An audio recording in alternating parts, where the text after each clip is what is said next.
আসসালামু আলাইকুম দর্শক সিলেট থেকে আমি মঈনুদ্দিন মঞ্জু সবাইকে স্বাগত জানাচ্ছি।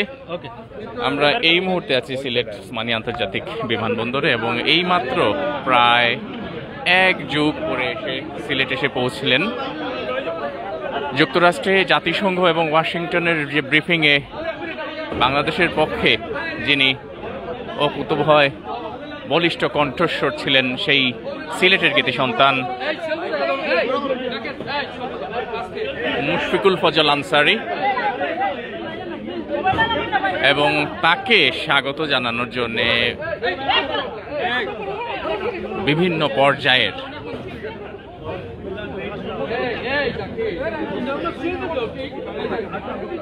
নেতৃবৃন্দ এই মুহূর্তে তাকে স্বাগত জানাচ্ছেন। এইখানে আছেন, আমরা দেখতে পাচ্ছি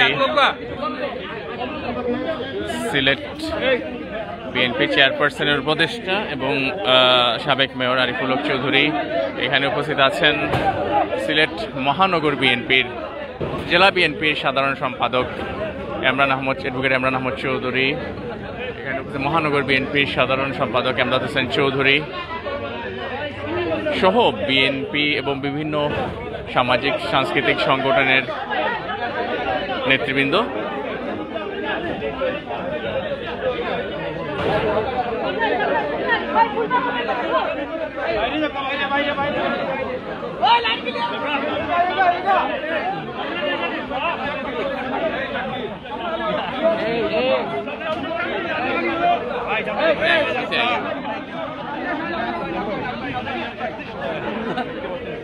এবং সবচেয়ে বড় যে সিগনিফিক্যান্ট সাইড আমি একটু বলতে চাই, তিনি কিন্তু এসেছেন, চাইলে তিনি হয়তো অনেক প্রিভিলেজ নিতে পারতেন, কিন্তু তিনি সাধারণ যাত্রীদের মতোই যে ডোমেস্টিক অ্যারাইভাল, সেই ডোমেস্টিক অ্যারাইভালে এসেছেন এবং ভিআইপি যে লাউঞ্জ যেটি বা ভিআইপি দিয়ে যায় যেটি প্রবেশের যে একটা সেই ভিআইপি লাউঞ্জটি কিন্তু এখানে ইউজ করেন, নর্মাল ডোমেস্টিক যে অ্যারাইভাল দিয়ে করেছেন। আমরা দেখেছি অনেক সময় অনেকেই ভিআইপি ইউজ করেছেন। যাই হোক,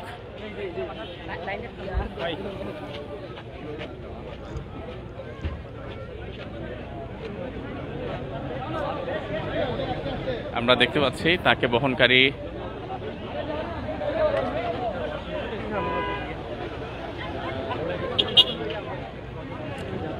গাড়ির মধ্যেই অনেকে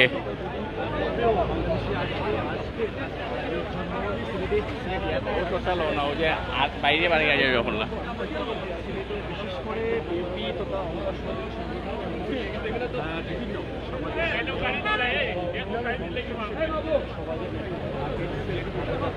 এখানে দেখতে পাচ্ছি সাবেক প্যানেল মেয়র বিএনপি নেতা রেজাউল হাসান ফয়সলুদ্দি আছেন, আরো অনেকেই এসেছেন। যাও কিনা কেন বাড়ি যাও।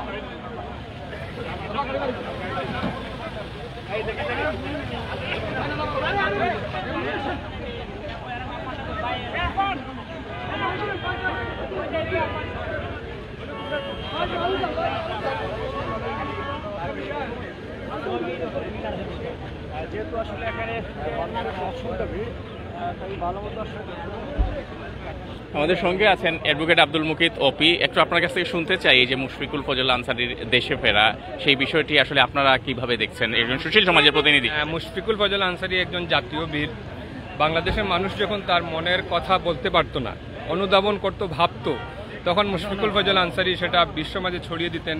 জাতিসংঘ সহ বিভিন্ন ফোরামে বাংলাদেশের মানুষের মনের অভিব্যক্তি তুলে ধরতেন এবং বিশ্ব মিডিয়ায় বাংলাদেশের যে প্রকৃত অবস্থা সেটা তুলে ধরতে পারতেন। আমরা অনেকেই যারা বাংলাদেশে বসবাস করেছি আছি, তা অনেক সময় আমরা সরকারের রক্তচক্ষুর কারণে আমরা অনেক কিছু বলতে পারতাম না, কিন্তু মুশফিকুল ফজল আনসারী আমাদের পক্ষ হয়ে, বাংলাদেশের মানুষের জনগণের পক্ষ হয়ে সব কিছু তুলে ধরেছেন এবং বাংলাদেশকে এটা স্বাধীন, সার্বভৌম এবং গণতান্ত্রিক পন্থায় ফিরিয়ে আনতে তার ভূমিকা অনস্বীকার্য। আমরা দেখতে পাচ্ছি শেবিল বিএনপির সভাপতি আছেন আমাদের এনামুল হক লুলু উপস্থিত হয়েছেন। আপনার কথাগুলো শুনতে চাই, আসলে কি লেখা লাগে সিলেটি ভাষায়? সিলেটি ভাষায় কই বাইর অবদান বলার নাই। প্রত্যেকটা প্রেস মিটিং আমি দেখছি, অনেক সময় অনেক ক্ষেত্রে বাংলাদেশের সব কিছু তুলিয়া ধরছেন আর যার কারণে অতখান অগ্রগতি হয়েছে বা আল্লাহ আমার এই পর্যায়ে নিচে। অসংখ্য ধন্যবাদ। আমরা একটু আব্দুল কাদের তাপাতা সিনিয়র সাংবাদিক এবং সিলেট প্রেস ক্লাবের সিনিয়র ভাইস প্রেসিডেন্ট এখানে উপস্থিত হয়েছেন, তার কাছ থেকে দুটি কথা সংক্ষেপে মূল্যায়নটুকু শুনতে চাই। মুশফিকুল ফজল আনসারী শুধু বাংলাদেশের নয়, এখন বহির্বিশ্বে আলোচিত নাম। বাংলাদেশের ফেসিবাদের বিরুদ্ধে যে ঐতিহাসিক ভূমিকা পালন করেছেন বহির্বিশ্বে এবং সারা বিশ্বকে নাড়িয়েছেন, তিনি হচ্ছেন মুশফিকুল ফজল আনসারী, মেধাবী সাংবাদিক। আমাদের সিলেটের গর্ব। তিনি আজকে তার নিজ শহরে তার জন্মদিনে পা দিয়েছেন। আমরা আনন্দিত, গর্বিত এবং আমরা তাকে নিয়ে অনেক গর্ব করি। আগামীতে তার নেতৃত্বে বাংলাদেশে আরও অনেক কিছু হবে ইনশাআল্লাহ, আমরা আশা করি। আমরা একটু শুনবো জনাব অ্যাডভোকেট সাংবাদিক তাজউদ্দিন। জনাব মুশফিকুল ফজল আনসারী আমাদের সিলেটের গৌরব। তিনি মূলত ওয়ান ম্যান আর্মি হিসেবে আন্তর্জাতিক পরিসরে বাংলাদেশের যে ফেসিবাদী সরকার তার অপকর্মের কথাগুলো তিনি তুলে ধরেছিলেন এবং যার ফলে মুশফিকুল ফজল আনসারী মূলত একজন ওয়ান ম্যান আর্মি। তিনি ফেসিবাদী সরকারের বিরুদ্ধে আন্তর্জাতিক অঙ্গনে যে ভূমিকা রেখেছেন, একজন সিলেটের সন্তান হিসেবে আমরা তাকে নিয়ে গর্ববোধ করি এবং তাকে স্বাগত জানানোর জন্য আজকে সিলেটের সর্বস্তরের জনতার ঢল নেমেছে এই বিমানবন্দরে।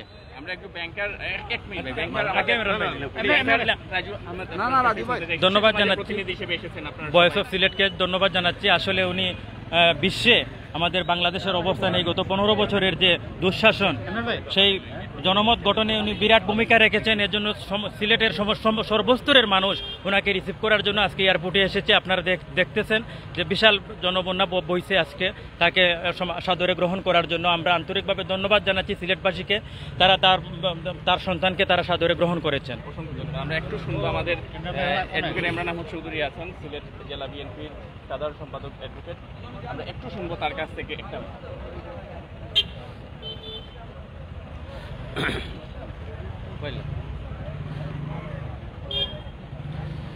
আজকে যে এসেছেন সংক্ষেপে দুটি কথা শুনতে চাই। ধন্যবাদ। আপনারা জানেন যে মুশফিকুল ফজল আনসারী বিগত অন্তত 8 থেকে 10টি বছর ধরে বাংলাদেশের একজন আলোচিত নাম।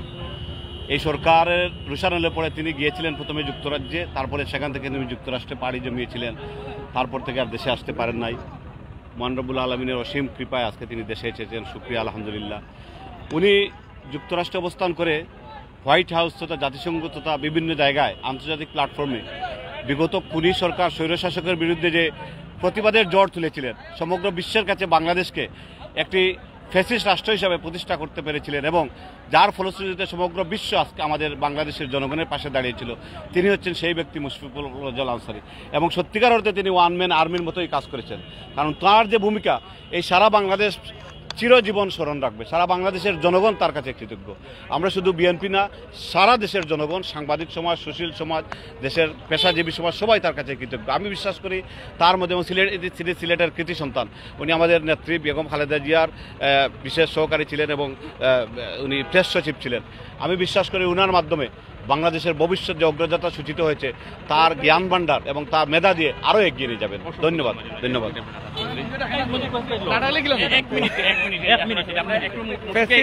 হাসিনার পতনের আন্দোলনকে ত্বরান্বিত করার জন্য যারা বহির্বিশ্বে কাজ করেছেন তাদের মধ্যে অন্যতম হচ্ছেন মুশফিকুল ফজল আনসারী এবং সিলেটের সর্বস্তরের মানুষ আজকে আবেগ নিয়ে, ভালোবাসা নিয়ে আজকে এয়ারপোর্টে এসেছে তাকে রিসিভ করার জন্য। ধন্যবাদ।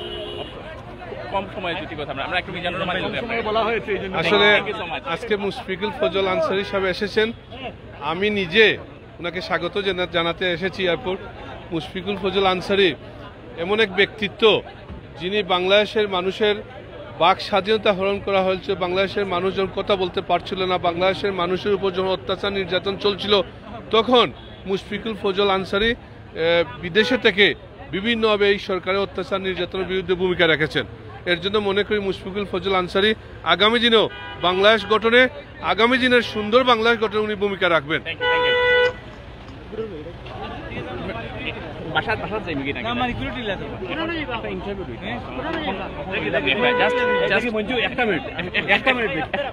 আমরাও দেখি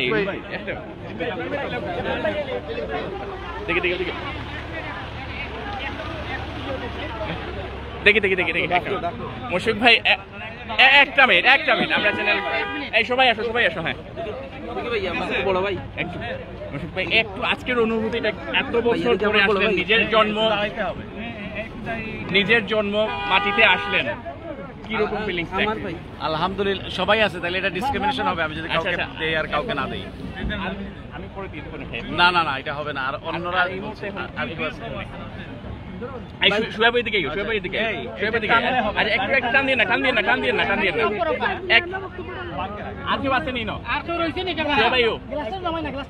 সবাই চা খায় না ভাই, এটা নামে না ক্লাস। ঠিক আছে, আলহামদুলিল্লাহ সিলেটে আমার জন্মভূমিতে আমি আসতে পেরেছি, এটা আমি মহান আল্লাহর দরবারে শুকরিয়া আদায় করছি। আপনারা যারা এখানে এসছেন কষ্ট করে, সবাইকে আন্তরিক ধন্যবাদ জানাচ্ছি। এবং যারা এই বিপ্লব সফল করতে, বাংলাদেশের অধিকার প্রতিষ্ঠা করতে গিয়ে যারা তাদের নিজেদের জীবনকে বিলিয়ে দিয়েছেন, তাদের স্মৃতির প্রতি গভীর শ্রদ্ধা জানাচ্ছি। যারা আহত অবস্থায় আছেন তাদের দ্রুত সুস্থতা কামনা করছি এবং শোক সন্তপ্ত পরিবারের প্রতি গভীর সমবেদনা জ্ঞাপন করছি। আপনাদেরকে অসংখ্য ধন্যবাদ। এবং নিশ্চয়ই আমরা একটি সমৃদ্ধ এবং বৈষম্য মুক্ত বাংলাদেশ, গণতান্ত্রিক বাংলাদেশ গঠনে সক্ষম হব সকলের সম্মিলিত সহযোগিতায়। একজন সাংবাদিক হিসেবে, একজন রিপোর্টার হিসেবে আমি যদিও কোনো পলিসি নির্ধারণে নেই, কিন্তু আমি মনে করি যে আমাদের সকলের সম্মিলিত প্রচেষ্টায় একটি বৈষম্যমুক্ত সমাজ প্রতিষ্ঠা, একটি গণতান্ত্রিক বাংলাদেশ বিনির্মাণ সম্ভব। অসংখ্য ধন্যবাদ ভাই। আমরা কথা শুনছিলাম জনাব মুশফিকুল ফজল আনসারী, তিনি আমাদের সাথে কথা বলছিলেন। এবং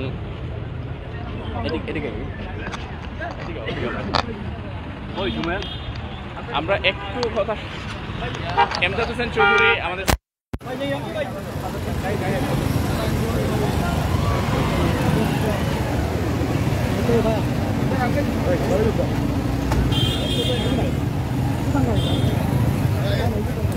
এমদাদ ভাই আমরা শুনতে চাই এই যে তার অবদান, তার যে এই বলিষ্ঠ কণ্ঠস্বর নিয়ে। মুশফিক ফজল আনসারী তো একদিনের সৃষ্টি হয় নাই, তিলে তিলের সৃষ্টি হয়ে মুশফিকুল আনসারী হয়েছে। এবং বিশেষ করে যে ওয়াশিংটনে যে ভূমিকা রেখেছেন এটা অবিস্মরণীয়। এবং তার এই ভূমিকার ফলশ্রুতি কিন্তু এই যে বিগত 2024 জুলাই এবং যে 5ই অগস্ট যেটা হয়েছে এটা কিন্তু মুশফিক ফজল আনসারীর অবদান। কারণ ওই জায়গায় যদি সবসময় এই ফেসিবাদী সরকারের যে অন্যায় অত্যাচার নিপীড়ন যদি স্টেট ডিপার্টমেন্টে সেটা যদি না খুলতো তাহলে বিশ্ববাসী জানতো না। এবং তার এই যে সাংবাদিকতা এবং তার যে জ্ঞান গর্ব যেভাবে খাটিয়েছে, এবং এটা অত্যন্ত অবিস্মরণীয় হয়ে বাংলাদেশের মানুষের মনে থাকবে। এবং শুধু বাংলাদেশের মানুষ নয়, বাংলাদেশ জাতীয়তাবাদী দলের নেতাকর্মী বিশ্বের যে যেখানে আছে সবাই কিন্তু তাকে স্মরণ করবে এবং তার এই অবদান জাতি স্মরণ রাখবে। আমি এই কথাই বললাম যে তার অবদান জাতি স্মরণ রাখবে, জাতি ভুলতে পারবে না। এটাই হচ্ছে কথা। ধন্যবাদ।